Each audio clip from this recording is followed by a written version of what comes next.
ఎట్లా కౌంటబుల్ అవుతుంది బేసిక్గా? ఇక్కడ ఇప్పుడు కావాల్సింది ఏంటంటే ఇది ఒక ఆస్పెక్ట్, అంటే జగన్ మీదకి వెళ్ళాలనుకున్నప్పుడు ఈ ఆధారాలను చూపించి ఇతని వరుణ్ కూడా మేము అరెస్ట్ చేసామమ్మా ఎయిర్పోర్ట్లో, ఇప్పుడు అతను చెప్పిన దాన్ని బట్టి కొన్ని సూట్ కేసులు, కొన్ని అట్టపెట్టెలు జగన్ ఇంట్లో తాడేపల్లిలో పెట్టాడు, లేకపోతే కొన్ని అట్టపెట్టెలు బెంగళూరులో పెట్టాడంట, మేము అక్కడికి వెళ్ళి సోదా చేస్తామని ఇది తీసుకోవాలి సెర్చ్ వారెంట్.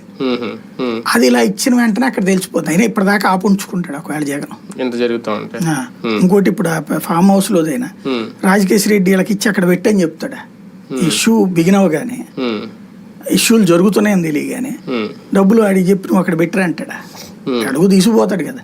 ఈ ఎవరు డబ్బులు ఏంటనేది రేపు ఇంకోటి వచ్చి క్లెయిమ్ చేసుకుంటాడు. కానీ జగన్ అరెస్ట్ చేసే ముందు తిరుగుబాటు రాకుండా కూటమి ప్రభుత్వం, లేదంటే జగన్కి సానుభూతి రాకుండా ప్రజల కోసం ఇలాంటి సాక్ష్యాలు ఆధారాలు అవసరమా? అది చూపించే ప్రయత్నం ముందు చేసి తర్వాత నెక్స్ట్ స్టెప్ ఏమన్నా? ప్రజల కోసం కాదు, కోర్టు కోసం. కోర్టుకి ప్రైమా ఫేసి ఏదో ఒకటి చూపించాలి కదా. ఇదిగో ఆయన చెప్పడం వల్ల ఈయన, ఈయన చెప్పడం వల్ల ఆయన, ఆయన చెప్పడం వల్ల ఈయన. దీనికి రెఫరెన్స్ అంటే మనకి ఒక కేసుని మీద వాదించేటప్పుడు మనం ఇంకొక కేసుకు సంబంధించినటువంటి తీర్పులను ఉటంకిస్తాం. దానికి ఆమ్ ఆద్మీ పార్టీ తీసుకొస్తారు. కేజ్రీవాల్కి సంబంధించిన కేసులో హియర్సే ఎవిడెన్సే ఉంది, డైరెక్ట్ క్యాష్ ఏం దొరకల.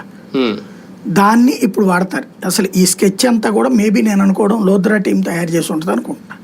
ఎట్లాగా వాళ్ళతో స్టేట్మెంట్లు తీసుకోవడం కానీ ఇదంతా కూడా అంటే సర్కమ్స్టాన్షియల్ ఎవిడెన్స్ క్రియేట్ చేసి మెయిన్ వాళ్ళని దర్యాప్తు చేస్తే కానీ అసలు విషయం తెలియదు కాబట్టి వాళ్ళని అరెస్ట్ చేస్తామనేటటువంటి కోణంలో అడగడం. అంటే మరొక ఛార్జ్ షీట్ కోసం ఇదంతా రెడీ అవుతుందా ఇక్కడ నుంచి జరిగే?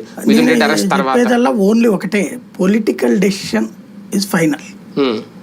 ఛార్జ్ షీట్ ఇవన్నీ అంటే మరి ఇన్ని ఎందుకు చూపిస్తున్నారు?